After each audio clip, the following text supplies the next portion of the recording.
آج ہمارے جو معزز مہمان پینل پر ہمارے ساتھ موجود ہیں، آج ان سے اس ہماری جو فتح ہے، عظیم فتح پر ہم بات کریں گے۔ معروف تجزیہ نگار نعیم مسعود صاحب آج اگین ہماری جو پرانی میموریز ہیں ان کو ہم تازہ کر رہے ہیں۔ آپ کے ساتھ بڑا اچھا وقت گزرا ہے، بڑے ٹی وی چینلز پہ آپ کے ساتھ ہم نے پروگرامز بھی کیے، مارننگ شوز بھی کنڈکٹ کیے، تو آج اگین آپ ہمارے ساتھ ہیں، بہت شکریہ آپ کا۔ Thank you very much Madiha Almas. مسئلہ یہ ہے کہ آج ہم خوشی کے موقع پہ ملے ہیں اور ایک سیلیبریشن جاری ہے، ایک اظہار تشکر کا دور جا رہا ہے۔ اور میں آپ کو بتاتا چلوں کہ جب یہ جنگ اپنے عروج پر تھی تو اس دن بھی اسی اسٹوڈیو میں بیٹھ کے میں نے پروگرام کیا، اور آج پورا سال میری آنکھوں کے سامنے آ گیا کہ کیسے جنگ شروع ہوئی، کیسے انڈیا نے وہ فالس فلیگ آپریشن کو جنگ میں بدلا، کیسے اس کی مکاری نے رات کے اندھیرے میں، جیسا کہ آپ نے اپنے انٹرو میں کہا، اس نے ہم پر حملہ کیا اور پھر ہم نے وہ ناکو چنے چبوائے کہ وہ آپ ہی کے لفظ چراتا ہوں، وہ لفظ میرے لفظوں سے زیادہ باری ہے کہ رہتی دنیا تک زرعی لفظوں سے گولڈن حروف سے وہ لکھا جائے گا، اور اس میں ریاست اور اس میں حکومت جو ہے وہ مبارکباد کے مستحق ہے، اور اللہ کرے کہ ہم ایسے موقع جو ہے ان کو سیلیبریٹ کریں اور اللہ ہمیں کامیاب و کامران کرے۔ آپ کا سوال لینے سے پہلے ایک جملہ میں آپ کی اجازت سے، اس دن بھی یہاں بیٹھے میں نے ایک بات کہی تھی، آج بھی کہوں گا کہ کسی بھی اسٹیٹ کی پاور کے لیے ہمیں 4 ستون چاہیے ہوتے ہیں۔ اس میں ایک تو وہی ملٹری پاور چاہیے ہوتی ہے جس میں ہم الحمدللہ ناقابل تسخیر ہیں، اور دوسری جو پاور ہے وہ چاہیے ہوتی ہے اٹامک پاور، اس کے بھی ہم حامل ہیں۔ تیسری پاور ہوتی ہے ایک سافٹ پاور، وہ بعد میں ڈسکس کروں گا، اور چوتھی اکنامک پاور۔ یہ جو اکنامیکل پاور ہے صرف اس کا حصول باقی ہے، باقی ہم ٹاپ کلاس ممالک میں شامل ہیں، ہم کر لیں گے، اوور کم کریں گے انشاءاللہ، اور پہنچیں گے ہم وہاں تک بھی پہنچیں گے انشاءاللہ۔ اچھا جی، یہ 10 مئی 2025 کے مارکے کو آپ پاکستان کی عسکری تاریخ میں کس نظر سے آپ دیکھتے ہیں؟ ظاہر ہے ہمارے فیلڈ مارشل، یہ کامیابیوں کا سلسلہ بیسیکلی ہمارا سٹارٹ ہی یہاں سے ہوا تھا، اور پھر سر ہماری جو پوری قوم ہے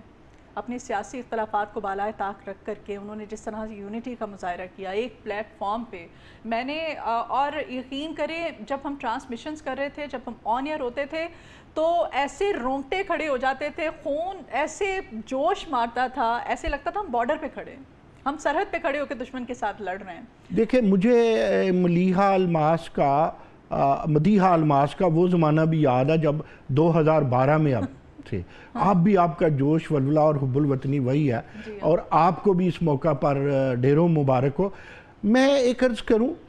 جب قوم ایک صفحہ پہ ہوتی ہے، جب قوم کے دانشور تمام تر سیاسی پارٹیاں اور تمام تر لوگ ایک صفحہ پہ ہوتی ہے، تو پھر اس ملک کی جو فوج ہے وہ ناقابل تسخیر بن جاتی ہے۔ دیکھیں، ٹیکنالوجی میں ہم نے ایک بڑا کمال حاصل کر لیا، اور اس ٹیکنالوجی میں کل پرسوں میں دیکھ رہا تھا کوئی بھارتی مکار جرنیل یہ کہہ رہا تھا کہ بلکہ تسلیمات تھی اس میں، اس نے کہا ہمیں سمجھ ہی نہیں آئی، we were not expecting so کہ پاکستان اس طرح جاندار حملہ کرے گا، اس طرح ہماری ٹیکنالوجی کو بے آبرو کر دے گا، ہمیں بے آبرو کر دے گا۔ جو اترا رہا تھا نا، اور اس نے کہا بھی تھا، وہ اس کے پاس ایک رافیل تھا، وہ رافیل کے سر پہ اتنا اترا تھا، اور پھر ہمارا ایک وہ جو تھا نا JF-17 تھنڈر، اس نے پھر رافیل تو کیا، اس نے ہر چیز کے بقیے ادھیڑ کے رکھ ہر چیز فیل کر دی، راہ بھی ختم اور فیل بھی ختم۔ اچھا، اس میں مجھے ایک خراج تحسین اپنی اس انجینئرنگ کو بھی، جو ہماری کمپنی ہے، اور چائنا کو بھی خراج تحسین پیش کرنا ہوگا۔ یہ جو تھنڈر ہے اس میں ہم نے مشترکہ ایک انجینئرنگ اور سائنس اینڈ ٹیکنالوجی کی ایفرٹ تھی، اور آپ یقین کیجئے گا، آپ جیسے ایک جرنلسٹ نے، جنگ ابھی اپنے عروج پہ تھی، یہ نہیں معلوم تھا کہ اونٹ کس کروٹ بیٹھے گا۔ مجھے کسی نے کہا کہ یہ ہمارا جو تھنڈر ہے یہ دھوم مچا دے گا، یہ دھوم مچا دے گا۔ اس نے مجھے اس کا لنک بھیجا، میں نے اسے پڑھا، تو آپ یقین کریں جب لوگ مایوس تھے، ہم اپنی افواج پاکستان سے مایوس نہیں تھے، ہم نے اپنی قوم سے مایوس نہیں تھے۔ یہاں شاید مجھے حکومت کہنے میں تھوڑا سا ہچکچاہٹ فیل کر رہا ہوں کہ اس وقت حکومت، قوم ریاست اور فوج سب ایسے تھے، اور یہ جو ایسے تھے، یہ جو اتحاد تھا، یہ جو ہمارا عزم تھا، 1965 والی ہو رہا تھا، آپ کو ریکال ہو رہا تھا، آپ نے ظاہر ہے آپ کی تو دیکھیں 90 نہ کریں آپ مدیحہ الماس، مجھے اتنا بڑا نہ کریں، میں جنگ کے بعد پیدا ہوا تھا، آپ نے اپنے بڑوں سے سنا، آپ میری اسے بزدلی سمجھیں یا کچھ سمجھیں، میں جنگ کے بعد پیدا ہوا تھا، لیکن میں آپ کو بتاؤں ہم زندگی میں ایک بھی جنگ نہیں ہارے۔ میں اس ہسٹری کو تھوڑا سا مختصراً بیان کروں۔ 65 میں تو ہم نے کمال کیا، ہمارا وہی جذبہ تھا، اور اس جذبے میں ذرا کنونشنل معاملہ زیادہ تھا، وہ کنونشنل وار تھی، اور یہ وار ذرا اور قسم کی تھی، یہ اعصابی وار بھی تھی، اور اس میں ٹیکنالوجی بھی تھی، اور اس میں یہ ساری ایک بہت بڑی وار، دونوں میں بہرحال جذبہ سیم تھا، آپ کی بات درست ہے۔ لیکن ہم 71 کی وار کی میں بات کروں گا، جسے ہم ہارے نہیں تھے۔ آپ دیکھیں ہمارا مقابلہ کس سے تھا؟ ارے بھائی بھارت سے نہیں تھا، یو ایس ایس آر اور بھارت ایک تھے۔ یو ایس ایس آر اس وقت بہت بڑی طاقت تھی، اور امریکہ کو آنکھیں دکھاتی تھی۔ امریکہ ہم سے مکھ موڑ گیا تھا، ہم سے بے وفا ہو گیا تھا، اس کا نہ بیری بیڑا پہنچا، نہ اس کی مدد پہنچی۔ تو ہم نے یو ایس ایس آر، جسے اس وقت سوویت یونین کہتے ہیں، اب تو وہ بھی پاش ہو گیا، تو سوویت یونین اور بھارت یہ ہمارے مقابل تھے، اور ہم نے اپنا بہترین دفاع کیا۔ اور اس کے بعد سافٹ پاور سے، اس کے بعد معاہدوں سے، اس کے بعد ٹیبل ٹاک میں اور سفارتکاری میں 71 میں اگر ہمیں تھوڑا سا نقصان ہوا تھا، تو ہم نے اپنی سافٹ پاور سے وہ جنگ بھی، جسے میں تو نہیں مانتا، جسے ہاری ہوئی جنگ لوگ کہتے ہیں، اس کو بھی ہم نے جیتا تھا اس ٹیبل پر بیٹھ کے۔ تو مجھے تو وہ جو 4 ستونوں کی میں نے بات کی ہے، میں اس پہ بڑا مجھے فخر ہے، اور آئی ایم ہوپفل۔ اور اب بات پھر وہی ہے جس پہ آپ نے بڑا سا انشاءاللہ کہا، اور میں نے بھی پورا منہ کھول کے کہا کہ انشاءاللہ ہم جلد اکنومیکل پاور بھی بن جائیں گے۔ کریں گے بھائی، ہم نے اپنی، ظاہر ہے ہم یہاں پہ بیٹھے ہیں، یہ ہماری جو جاب ہے، ہمارا جو ڈیزگنیشن ہے، یہ ہم سے تقاضا کرتا ہے کہ ہم اپنی عوام کو جو ہے حقائق بتائیں، سچ بتائیں، اور عوام کو ایک ہوپ دیں۔ ہم نے اسٹرگل جو ہے، قومیں جب اسٹرگل کرتی ہیں، جد و جہد کرتی ہیں، تو ہی اللہ تعالیٰ آپ کو اس کے ریزلٹس دیتے ہیں، آپ کو پھل تبھی ملتا ہے۔ ہم نے کوشش کرنی ہے، اور کوشش کی جا رہی ہے، اور اس کوشش میں آپ سمجھتے ہیں پوری دنیا پاکستان کو ایڈمائر کر رہی ہے، ٹھیک ہے۔ اور اس کا کریڈٹ میں اگین کہوں گی ہمارے فیلڈ مارشل سید عاصم منیر صاحب کو جاتا ہے۔ ابھی دیکھیں نا، ہم نے 40 سالہ پرانے 2 بڑے حریف، ان کو پاکستان بلایا، ان کو آمنے سامنے بٹھایا، اس کا کریڈٹ بھی تو صرف پاکستان کے کھاتے میں ہی جاتا ہے نا۔ بڑی کمال بات دیکھیں، ایک مئی میں، ایک پچھلے مئی میں 2025 کے مئی میں، جو انہوں نے ایکچولی تو اپریل کے آخری ہفتے میں جنگ چھیڑ دی تھی، اور 10 مئی کو ہم نے ان کا کام تمام کر دیا۔ اس سے لے کر کے آج تک مدیحہ ہمارا ترقی کا سفر جا رہا ہے، ہماری خارجی ترقی کا سفر جا رہا ہے، ہماری داخلی ترقی کا سفر جا رہا ہے۔ No doubt, solute to Syed Asim Munir. میں آپ کو ایک بات بتاؤں، آپ لوگوں نے عالمی جنگ رکوائی ہے۔ باتیں کرنا بڑا آسان ہے مدیحہ، جو 2 گھر میں بچے لڑے ہونا تو انہیں اکٹھے بٹھانا دنیا کا مشکل کام ہو جاتا ہے، والدین کے لیے، بڑوں کے لیے۔ اور یہ تو 2 اپنی جگہ بڑی طاقتیں تھی۔ ایران میں ایک پرانی تہذیب ہے، امریکہ اپنی جگہ وہ کنگ بنا ہوا ہے، تو ان دونوں کو ہم نے ٹیبل پہ بٹھایا، ہم نے ایک تیسری عالمی جنگ سے بچایا، اور بالکل پورے عالم کو ہمارا شکریہ ادا کرنا چاہیے، ہماری ڈپلومیسی کا شکریہ ادا کرنا چاہیے، ہماری ڈیموکریسی کا اور ہماری فورسز کا شکریہ ادا کرنا چاہیے کہ ہم نے اس آباد کو، جس کو اسلام آباد کہتے ہیں، اس کو امن کا ایک گہوارہ بنایا، اور لوگ وہاں پہ آئے۔ اسلام آباد ٹاکس راؤنڈ 1 راؤنڈ 2، پوری دنیا میں اسلام آباد پاکستان زندہ باد۔ اور سوچو مدیحہ، وہ کتنا شرمندہ ہوتے ہوں گے جو ہمارے دشمن ہیں، جو ہمیں دہشت گرد ریاست قرار دینے پہ تلے ہوئے تھے، وہ کتنا شرم سے پانی ہوئے ہوں گے، کہیں تو ہو سکتا ہے ڈوب مرے ہو، اور ہم امن کے پیغمبر تھے۔ دہشت گرد تو مودی خود ہے، اپنے لوگوں کو خود مرواتا ہے، اقلیتوں کو رہنے نہیں دیتا ہے۔ آپ دیکھیں نا، اور ابھی 1 سال مکمل نہیں ہوا مارکہ حق کو، ہونے والا تھا، تو 2 دن پہلے آپ کو پتہ ہے، اور 1 ہفتہ پہلے، یہ کوئی 1.5 ہفتہ پہلے، اس پہ بڑا ظاہر ہے ڈیٹیل میں نے تب بھی بات کی تھی، بھارتی پنجاب میں ریلوے ٹریک پہ اس نے دھماکے کروائے، اور اس کو بھی ISI سے ہمارے اس نے منسلک کرنے کی کوشش کی۔ پھر 2 دن پہلے بھی بھی اس نے بھارتی پنجاب میں اسی طرح سے اٹیک کرنے شروع کر دیے جیسے اس نے گزشتہ سال کیے تھے، آپ کو یاد ہوگا، ٹھیک ہے، گزشتہ سال مئی میں بھی اس نے اسی سے کام شروع کیا تھا۔ دیکھیں 2002 سے چلیں اور 2008 تک چلیں، 2002 میں جو حملہ ان کی پارلیمنٹ پہ ہوا، پھر 2000 مبئی حملوں کی بات کریں، پھر یہ جس سے پہلگام سے یہ ہمارا یہ لڑائی چلی جس میں ہم فاتح ہوئے،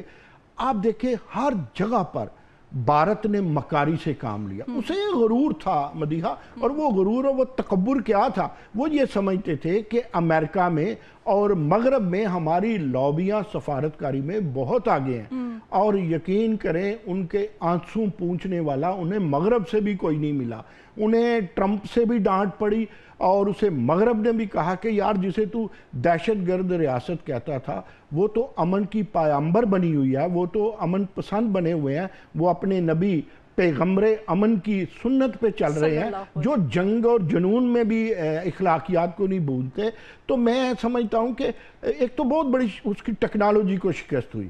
ایک اور بہت بڑی شکست ہوئی بھارت کو جس کا یونائٹڈ نیشن میں بھی جس کی باز گشت تھی، وہ تھی ایتھیکلی وہ ہارا۔ اس کے ایتھکس جو ہیں وہ زمین بوس ہو گئے۔ دیکھیں کردار جو ہے ریاست کا ہو، انسان کا ہو مدیحہ، یہ اس کے اخلاقیات سے ہوتا ہے، اس کے ایتھکس سے ہوتا ہے۔ جب کوئی کسی کے ایتھکس ہی ختم ہو جائیں، جس کا میڈیا جھوٹ بول رہا تھا، جس کا میڈیا اس طرح بات کر رہا تھا جیسے وہ دانشور نہیں ہے، کوئی ایتھلیٹ ہے یا کوئی پہلوان ہے، وہ اس طرح ان کی بڑکیں تھی، وہ سارا کچھ ایسے زمین بوس ہوا، اور وہ جو ایکچول چہرہ تھا بھارت کا وہ پوری دنیا کے عالمی اداروں کے سامنے، یورپ کے سامنے، ایون اسرائیل کے سامنے آیا۔ اسرائیل بھی مکاری میں کوئی کم مکار نہیں ہے، لیکن اس نے بھی یہ کہا کہ بھارتی دھوکے باز ہے، اس کی عوام نے بھی یہ دھوکے بازی کی بات کی، امریکن عوام نے بھی کی۔ تو میں سمجھتا ہوں کہ ایک نہیں کچھ 10 محاذوں پر بھارت کو ہم سے شکست ہوئی تھی، اور پھر ہم کیوں نہ اس اظہار تشکر میں،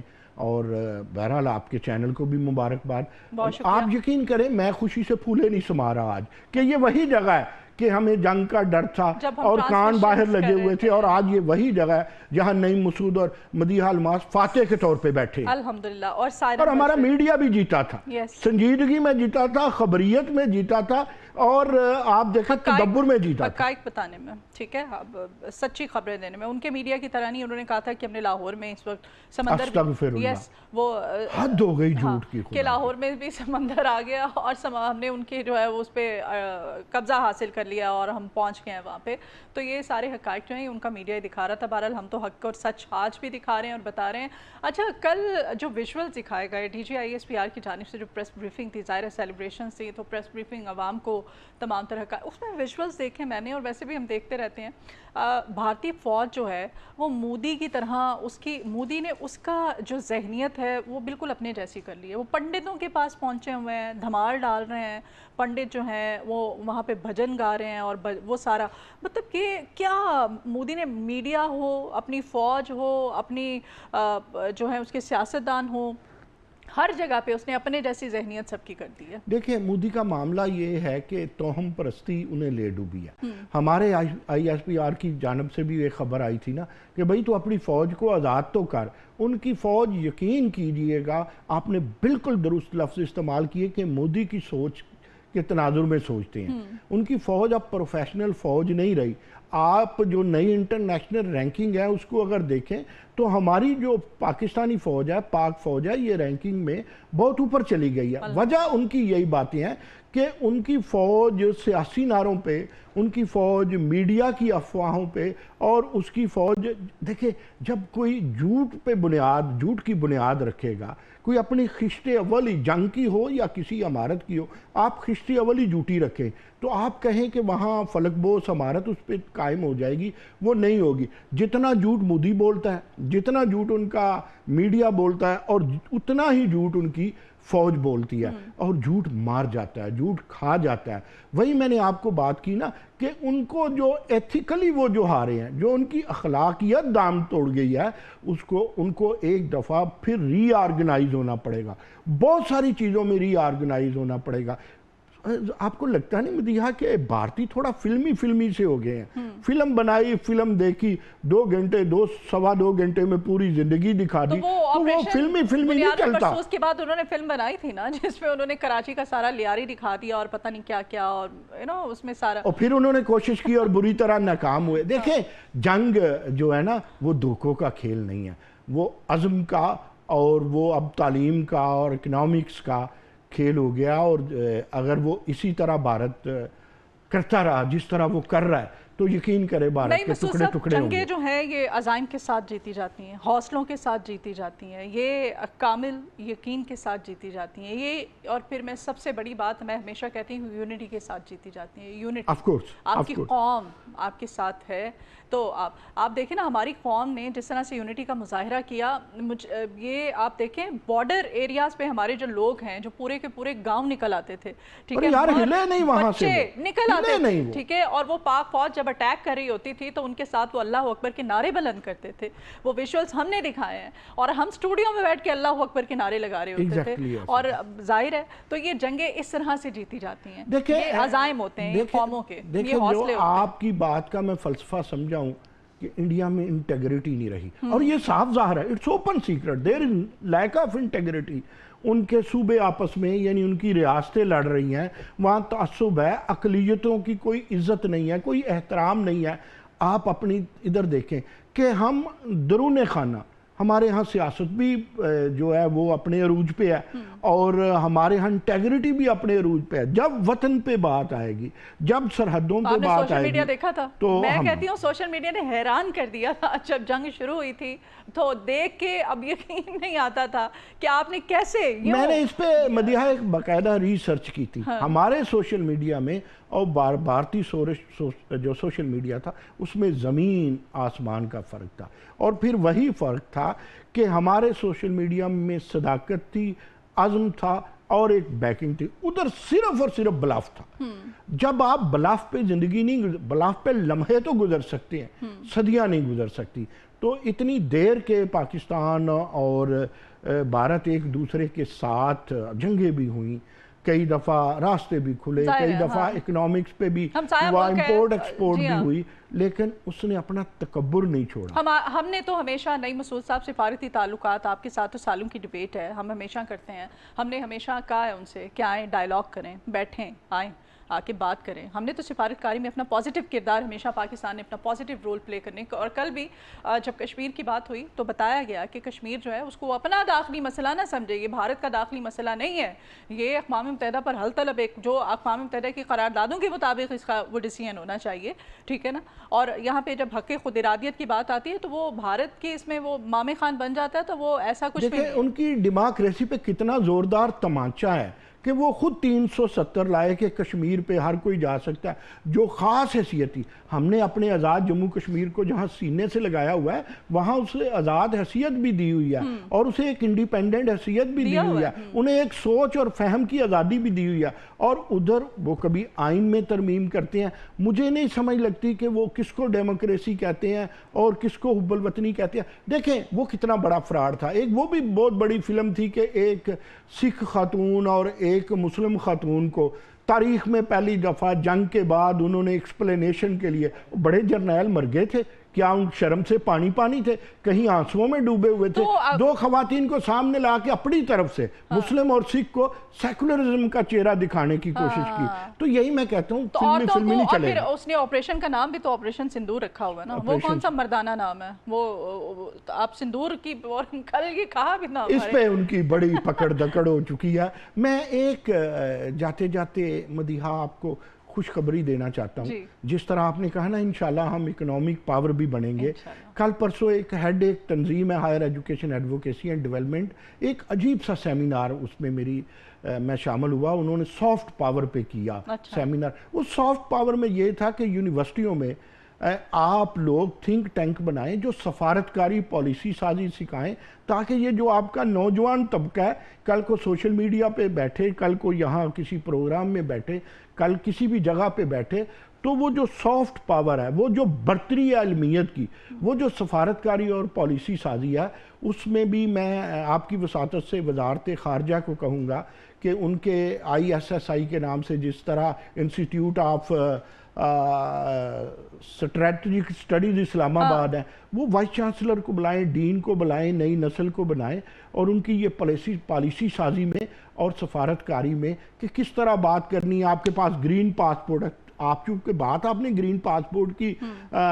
برتری کی، تو جب آپ کے پاس گرین پاسپورٹ ہے اور آپ دنیا کے کسی جگہ بھی اترتے ہیں تو آپ پاکستان کے سفیر ہیں۔ ایک پڑھے لکھے بچے کو، ایک پڑھے لکھے بندے کو یہ پتہ ہونا چاہیے کہ صرف سفیر وہی نہیں ہے جو سفارت خانے میں بیٹھا ہے، آپ کے ہاتھ میں جب پاسپورٹ آتا ہے تو آپ بھی سفیر ہو جاتے ہیں، پاکستان کی نمائندگی کر رہے ہوتے ہیں۔ یہ بات ہے، اور یہ سیکھنا ہوگا، اور اس سے انٹیگریٹی آئے گی، اور اس سے ہم انشاءاللہ تعالی مستحکم ہوں گے، اور وہ دن دور نہیں مدیحہ مجھے نظر آ رہا کہ جب پاکستان ان صفوں میں کھڑا ہوگا، بلکہ آگے کھڑا ہوگا، امامت میں کھڑا ہوگا، جس طرح اس سفارتکاری کے بل بوتے پہ صلح کروانے میں کھڑا ہے۔ لوگ اس پہ بھی مایوس ہیں۔ واحد اسلامک اٹامک پاور ہے ہم اس وقت الحمدللہ، اور ہم اس وقت امامت کا کردار ادا کر رہے ہیں، اور یہ کریڈٹ ہمیں جاتا ہے جس طرح سے آپ نے دیکھا ہے، ٹھیک ہے نا؟ جتنے بھی اس وقت آپ دیکھیں مڈل ایسٹ کنٹریز ہیں، ان سب میں جتنے بھی اسلامک کنٹریز ہیں، پاکستان کو یہ کریڈٹ جاتا ہے۔ دیکھیں ٹرکی صلح نہیں کروا سکا، ملائیشیا آپ کے بڑے ملک ہیں وہ نہیں کروا سکے، ایون چائنا نہیں کروا سکا، روس نے ایسا بیڑا نہیں اٹھایا۔ آپ نے یہ بیڑا اٹھا کے یہ ثابت کیا، یعنی یہ ایک سال کی پروگریس ہے نا، اور جرت جو ہے وہ مجھے لگتا ہے اگلے سال ہم یہاں صرف مارکہ حق کی نہیں، یہ سفارتی فتح اور امن کی فتح کے بھی جشن منا رہے ہوں گے۔ اور نئی مسعود صاحب وہ دن بھی آئے گا کہ ہم اکانومی کی سیلیبریشنز بھی کر رہے ہوں گے۔ اللہ آپ کا جو ہے نا بات میں برکت ڈالے، اور وہ کیا کہتے ہیں آپ کے منہ میں گھی شکر، جس دن ہمارے پاس یہ آ گیا اس دن ہمارا کوئی مقابلہ نہیں ہوگا، کیونکہ ہم جانتے ہیں نظریہ پاکستان کیا ہے اور پاکستانیت کیا ہے۔ بے شک۔ بہت شکریہ نئی مسعود صاحب آپ کے آنے کے لیے، آپ نے وقت نکالا ہے۔